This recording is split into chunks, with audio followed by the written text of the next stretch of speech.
Hey guys, welcome back. Today we've got a Dormeyer that we're working on. This is a 4300, 4200, 4200 food fixer that was sent in by Sean, and this one is getting restored back to white with the black handle, and I gotta see if I can find a black speed control lever, but if not, we'll just put the gray on there, and I'm sure you can come up with another one later, because I don't know what I've got left laying around of parts. So it does have a black handle, which the handle looks excellent on here, and it's still shiny, considering the paint on this thing is all faded out.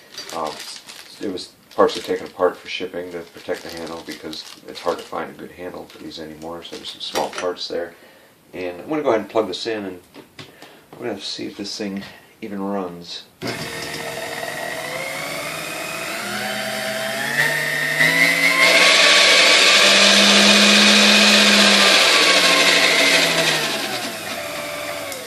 Alright, it does run as expected. I mean, I wouldn't expect anything less, but you can hear noise as it gets up in speed, which is most likely lack of lubrication, so it's going to be all completely lubricated again once it goes back together.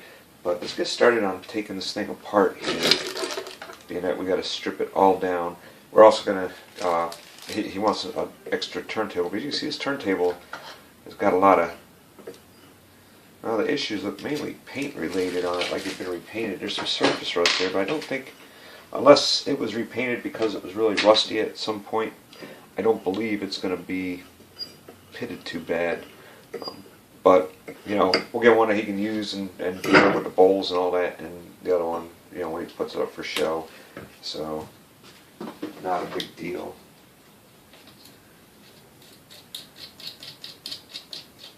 I'm going to take this nut off here so we can pull the top off. And maybe a little bit of help getting it off here. I like to get crusted on there. Alright. Now you can see this has got signs of years of use on it. So we'll have to pull this off here and this metal badge that's on here, and reattach those later. Also no big deal. Alright, I just realized I'm missing my shop towels, so let me go find those and I'll be right back. Alright, I may not be very talented, but I'm exceptionally skilled at losing stuff, so I finally found my shop towels, and I also found a cup of coffee along the way that I lost that sometime earlier today, so might as well finish drinking that. But anyways, let me get a towel out here, being that some of these parts are going to get kind of greasy. Make sure you guys can see where I'm at here. Alright. Alright, so let's start with the gearbox here. I'll pop these clips off. Sometimes I think I spend half of my day trying to find my coffee.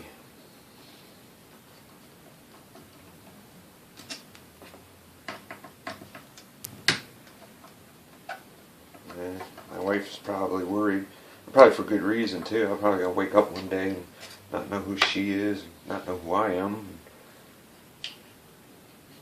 And I guess it'd be worse for her than for me, because I probably won't even know. I'll lose my mind and have no idea. Alright, come off of here, you. This is not going to come off easy, because I can see there's a lot of crud built up on these shafts right here, so we're going to have to work at it a little bit here. Maybe snap a blade off or two inside.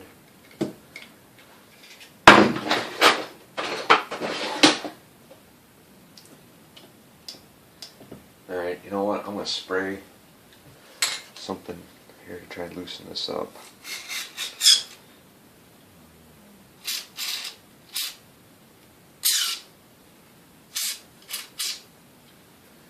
Try and soften up the goo that's on there.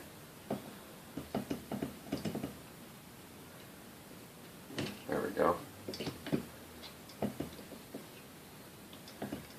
It goes up a certain amount, and then it kind of stops. I hear getting grease everywhere.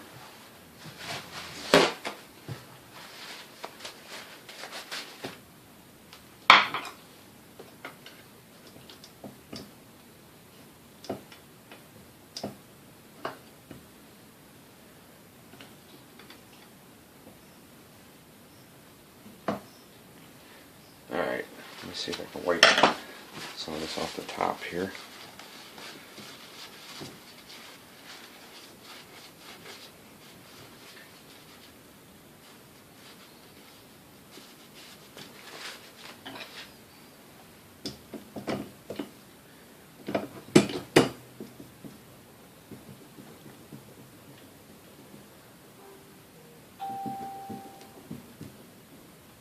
Alright, there we go.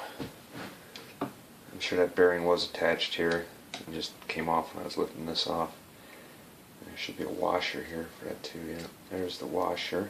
Get that off of here.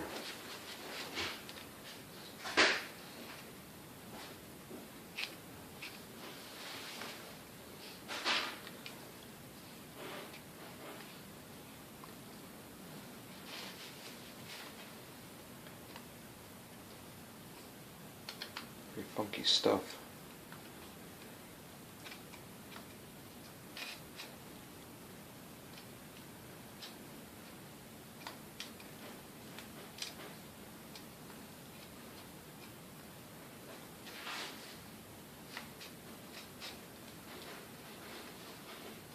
Alright, get the rest of that with the greaser. Like I'm working on a KitchenAid, how much grease I managed to get it myself already. I just get this bearing off of there and wipe that down so I get a good look at that. These bearings just a real simple little bearing, and I've yet to see one of these that's actually bad. And get it cleaned off and just make sure that it looks like it's supposed to.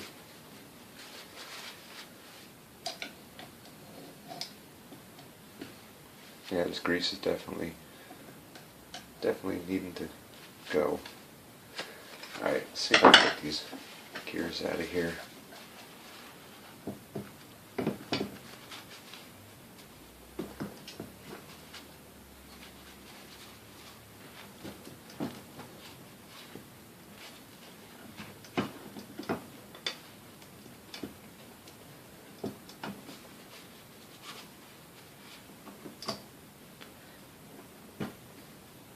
Sometimes they're so cooperative, but I think whatever, you know, you get the goop over at the top, I believe it's probably the same underneath here. So, man.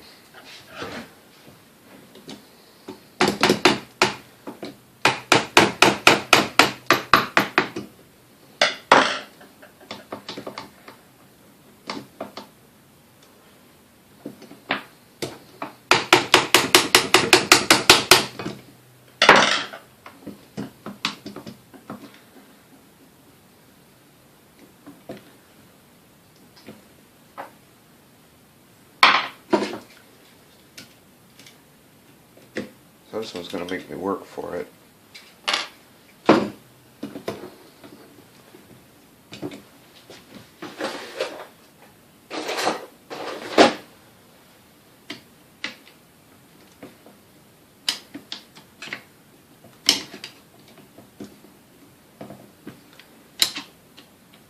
There we go. Alright, so we got one gear out here.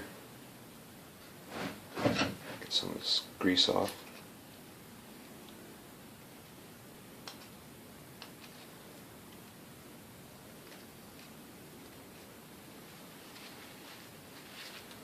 Alright, degrease that. Let's get the little washer out.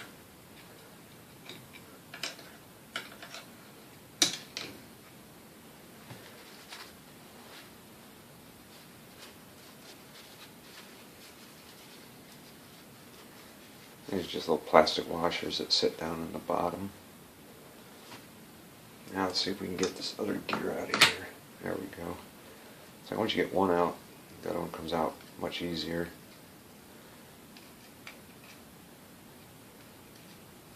This grease almost has like a fuzzy, fibery look to it. I'm sure it's probably just the makeup of the grease. I've seen that before in some other older machines. Alright, we got the gears out. Can't really do too much with the rest of the gearbox right now. So, let's things off a little bit.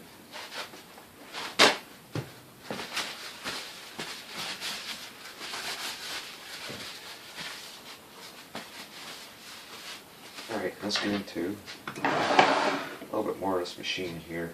I need to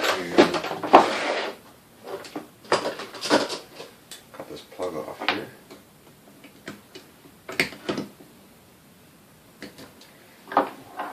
Just get it out of the way. I just set them aside and throw them all in the box, and I got a guy that picks up scrap for me, and just give him all the cords for the copper.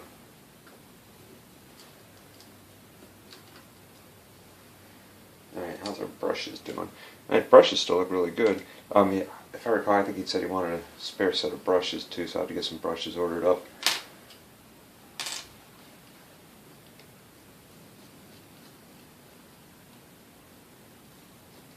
I would probably never use them because these Dormeyers seem to be extremely easy on these brushes. Alright, so got the brushes out, now I can go ahead and take this machine apart. I'll start taking the screw off here, and then I got to take off the stand and get the one underneath.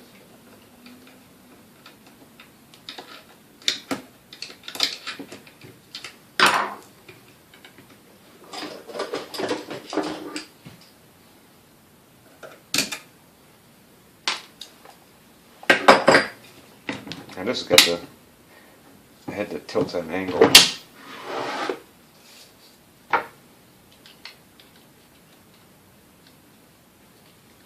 I'm not sure why they had that design change where some of these tilt at an angle and some tilt straight back. Alright. That cord should pull right out of there.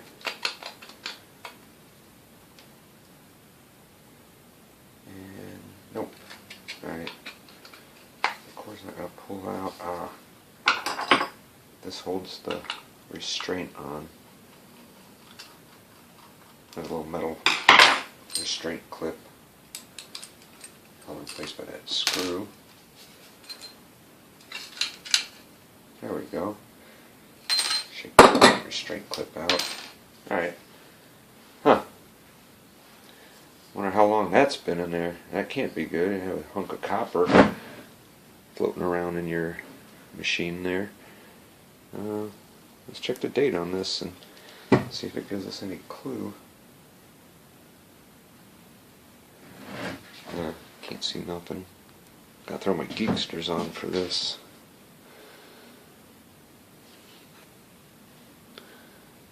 Alright. Yeah, my thing's filthy. I'm not sure if you guys can see the date on there. 1949. Well.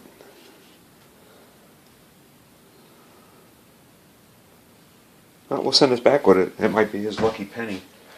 So we'll make sure this penny goes back with it, just not inside the machine, because it's no good having chunks of copper floating around inside your machine like that. Alright, I want to go and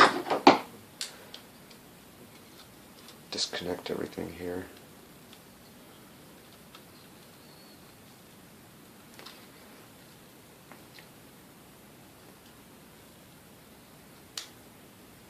Wow. Alright, you know what? Let me do this. Let me go down here so we can see what's going on.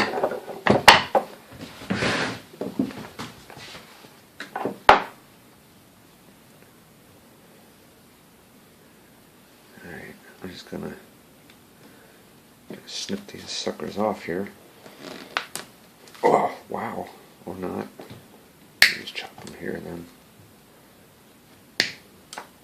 Alright, so now we get our cord out.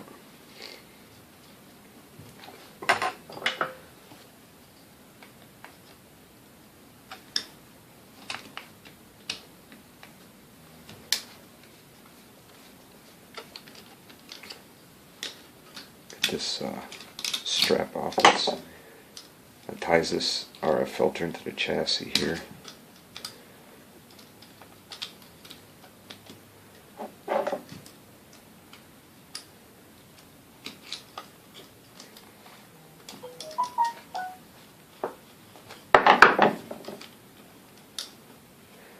And let's take it off here too. This connects all the way over to here. And this one, I know where it connects in a minute. Alright, let's get that out of here. Okay, this one connects right here, and I got to get it off so I don't get it confused with the cord. The cord connects there. Alright, there, get that out. Alright, I'm going to go ahead and I'm going to pull that speed control governor off of here. These contacts on there look kind of white. I'll have to take a closer look at those. I might have to clean those up.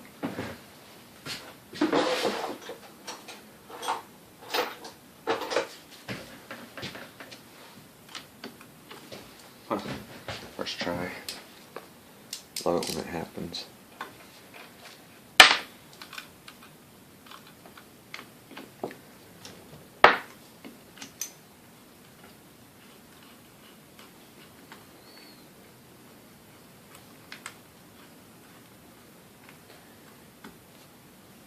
Alright, set that aside. Actually, I'll set it over here. And take a look at our secondary brushes.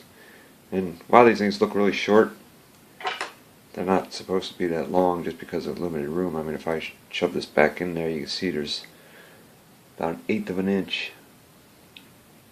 So if these were 1/8 of an inch longer, they would fit flush right in there. So these really aren't bad, despite the fact that they look short. There's just not a lot of room in there for them to go back. The resistor looks like it's been pretty hot here, and I do see like a little,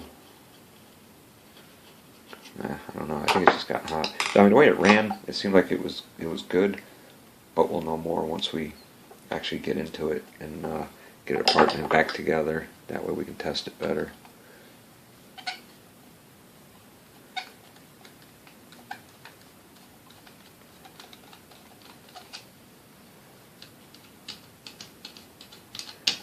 Alright, let's finish taking the rest of this motor apart here.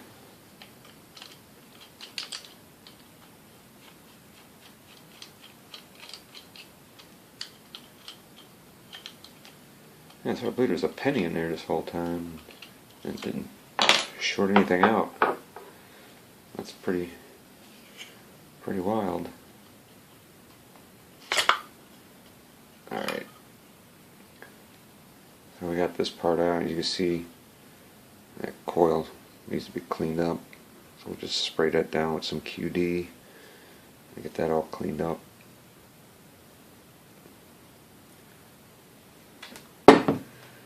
Alright, let's get this armature out of here.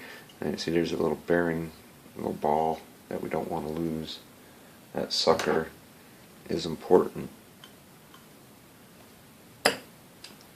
And there's also the little cup that goes in here, and on this one it may be wedged in there pretty good. So let's pull this out and take a good look at that. And you see, there's really no ridges. I'll take a better look here. There's really no ridge. Well, yeah, right there it's a little bit, and then this side was all the way at the edge. So, yeah, we'll just make this flat again and then polish it up. Oh, I thought that was a wire hanging off there, but that's not. That's just a string that they wrap around there. Alright, so that'll need to be cleaned up good. Inside of this too, you can see this thing has done a lot of mixing. I'm not sure how best to do this so you guys can see here. I want to get this cleared off here and get the set screw out so I can pull it apart, take the PTO shaft and everything out, because you know, when you powder coat, has to come out. So might as well get right on that.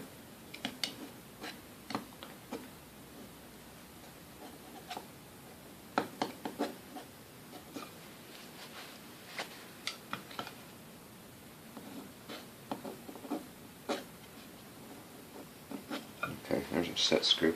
Now these PTO shafts are usually quite a treat. The set screw comes out no problem, but then after that you end up kind of fighting with it to get it off the shaft because it gets stuck on it. Alright, I just gotta find my proper Allen wrench here.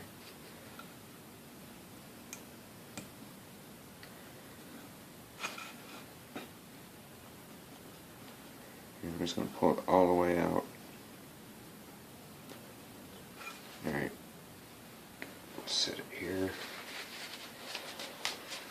Now, what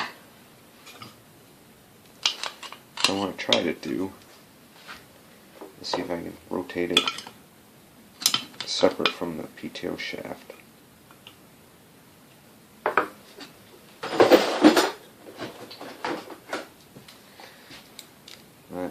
That will use my least favorite tool, these stupid Irwin vice grips. Just kind of hold that. So now we can rotate it, but it's really hard to turn. So I think I'll blast a little bit of stuff down the hole where the set screw was, and also back behind it. And then we'll just rotate it around. Just try to break up some of that crusty stuff that gets on there and builds it up.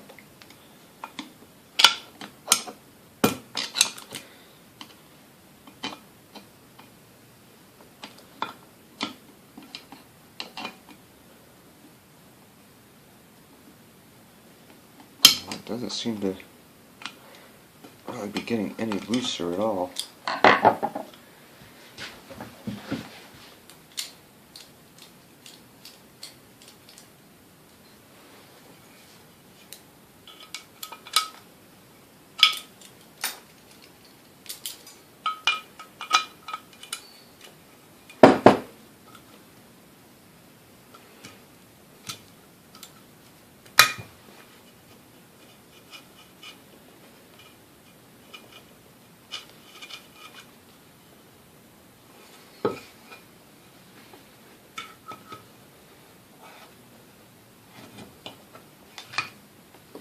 Yeah, these things are just such a royal pain.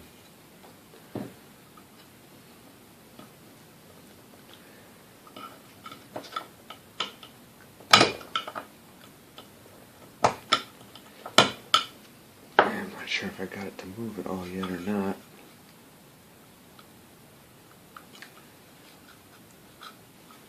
Yeah, I probably can't see half what I'm doing, I'm sorry. Yow.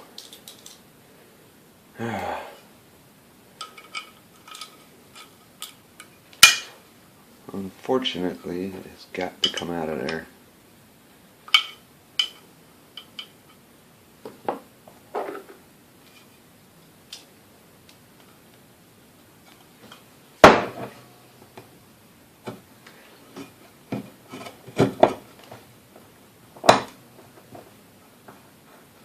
There we go.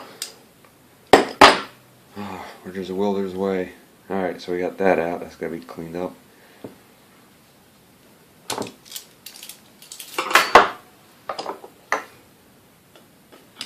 And get the gear out of here. There's our PTO gear. Get that all degreased. Alright, so it's time to get some of this old schmutz out of here.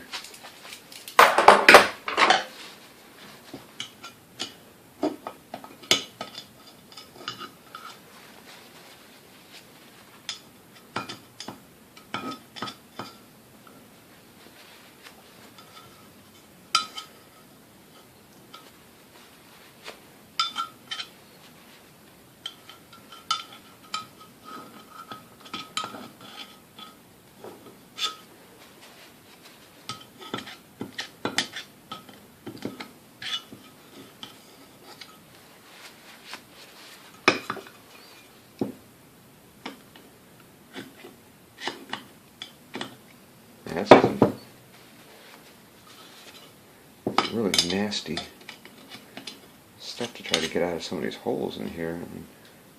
Okay, there's our other plastic washer. I forgot about that. But, you always find it when you try to scrape everything out. Find anything that you missed. Alright, so that's good enough for now. So all I gotta do is take that off of there now, and this can be degreased. Cleaned up really good. So that one's good to go. So now, throw that right out. So now on here, I've got to break loose these. You can see there's carbon back here, and they also grease the daylights out of this piece right here. So carbon gets stuck to it, and I guess it's not too bad. I mean, they're both a form of a lubricant, but I don't think they work that well when they're mixed together. And these darn screws here are always in there really hard.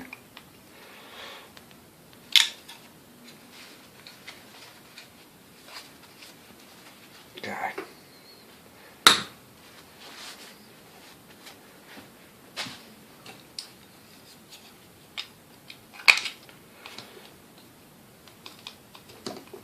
I just can't get a grip now with grease on my hands.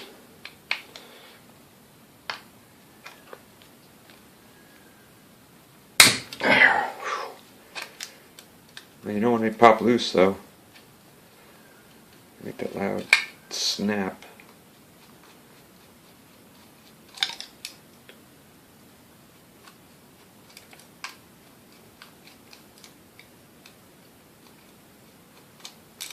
Alright, dump everything out. Everything that wants to come off anyways. Alright, so we got, let's see, 3 screws. We got 1, 2 of these little finger things. Oh, the third one's in my hand. Alright, now we can pop this lever for adjusting off, and it's got to get all cleaned up. Okay, now this part right here is held in by a screw on the side here, so I got to take this off.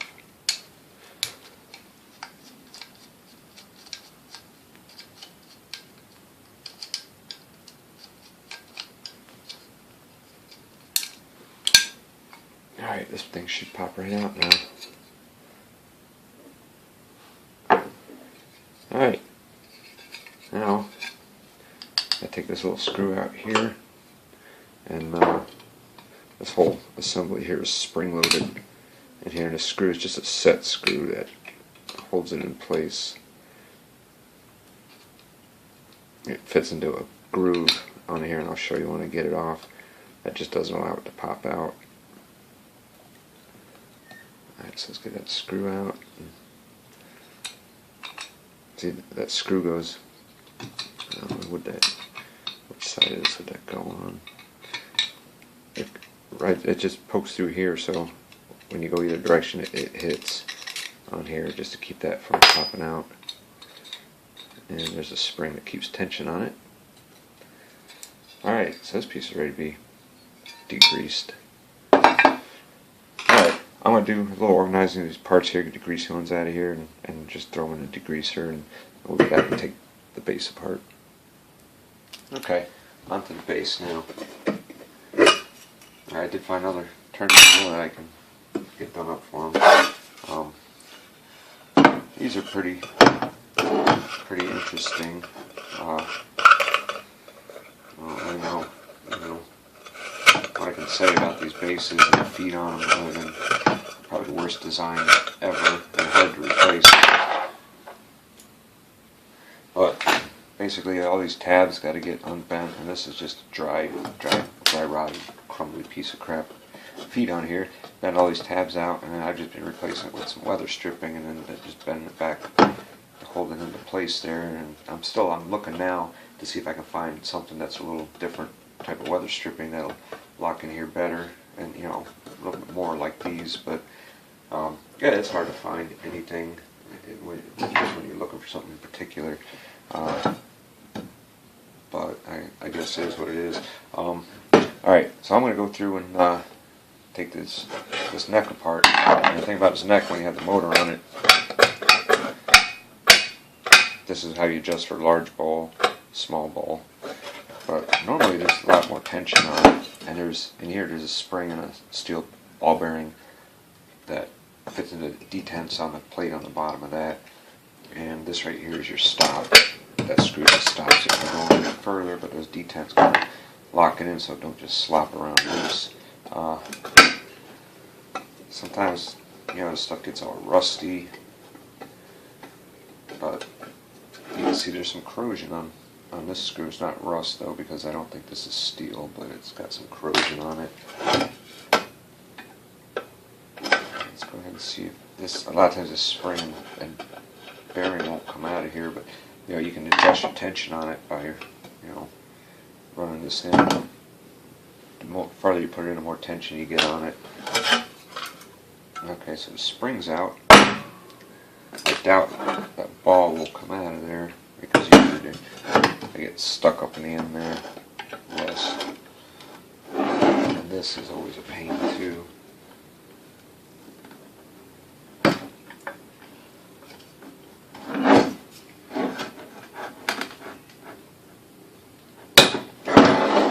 Sucker's always on there.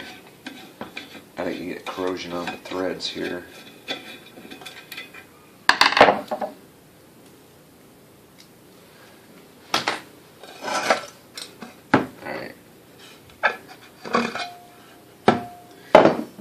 Yeah, you see the little ball bearing there, it still hasn't come out, so I'm just going to poke it back down into my hand.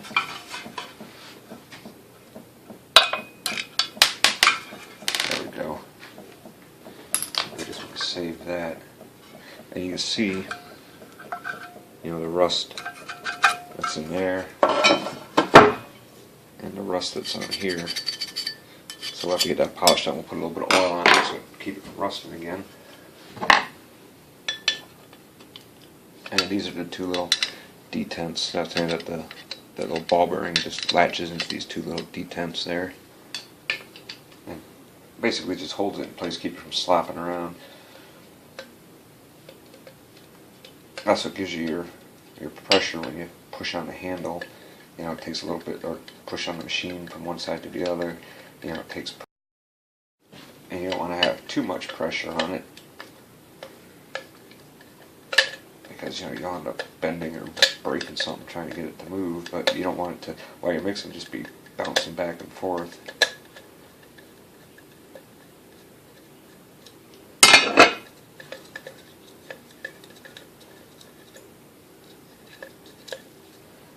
Alright, so other than taking the badge that's riveted on off of the housing, and then the feet, the bottom of this here, this thing is stripped down and ready to go. So I'm going to get everything cleaned up, we'll get this powder coated, and come back and get everything put back together. Alrighty, we have got this one all wrapped up now and ready to go. This has been powder coated in color. It's called Sky White, which is, it's a white color. Another one that I use sometimes is called Pure White, which is an off-white color, so it's kind of a misleading name on that one. But this is the Sky White, so it looks like it did brand new. You see everything is all polished up as well. This is the handle that he sent along with it, and I have one beater here that I put in to check it, and mainly to check the ejector, but it's a little bent up old beater. It's the only one that I have for Dormeyer anymore. But anyways, we got new feet on the bottom here, and the gray speed control switch that he sent along with it as well. New cord on it, and everything's been clean, polished on the inside. All new grease, everything's been oiled up and all that.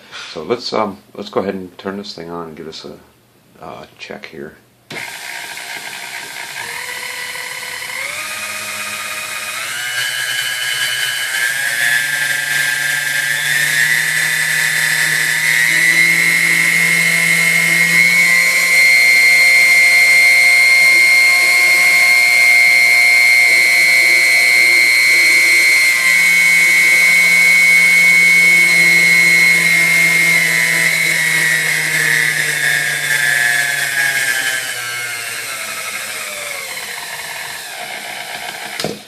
All right, and you know these things have no, they have a real smooth speed control on them. There's no positive stops at all through here, but right at the very top, I can't get the range to go up, you know, so to differentiate between it. No matter how low I turn this speed 1 down, I can't get that to differentiate. Tried, you know, adjusting everything from the thrust to the adjustment in the back here, but it does. I mean, it winds up fast up there at top. But you know, yeah, this one is wrapped up and ready to go back. He'd also asked for a set of brushes, so I got a set of brushes here, you know, a spare set of brushes, and I doubt he's ever going to need them, because one thing about these Dormeyers is they never seem to burn through brushes. Every time I take these apart, the brushes look excellent, and no matter how many miles the machine looks like it's had on it, the brushes always look excellent. And I'm not sure why that is, but I don't know if it's the, you know, consistency of the brushes or the fact that they're round or what it is, but yeah, they always seem to be in excellent shape. So, but he asked for an extra set, so I sent an extra set of those along, and here's the penny that we found inside. I believe it was 1949. I don't know, I can't read that without my glasses on. Maybe you guys can make that out or not. I don't know, won't focus. Oh well. But anyways, maybe this is one of those lucky pennies that's, you know, worth millions. So we're going to send that back with the brushes, and you know, maybe he'll win the lottery with this one here. I don't know, but you never know. Some coins, you know, I don't know anything about coins, but I know there's some that are worth a lot and some that look like it that aren't worth anything. So maybe he'll get lucky and this will be one that's extremely valuable. But anywho, turntable's all lubed up, or the little bushing that it rides on in there is all lubed up and everything. So he did ask for an extra turntable, and I've got it sandblasted. So he's got to get it powder coated before this goes back, and that'll be done tomorrow or the next day or whatever. But that'll give me time to get this video edited and uploaded. If you guys have any questions or comments, leave them down below. I'll get back to those as soon as I can.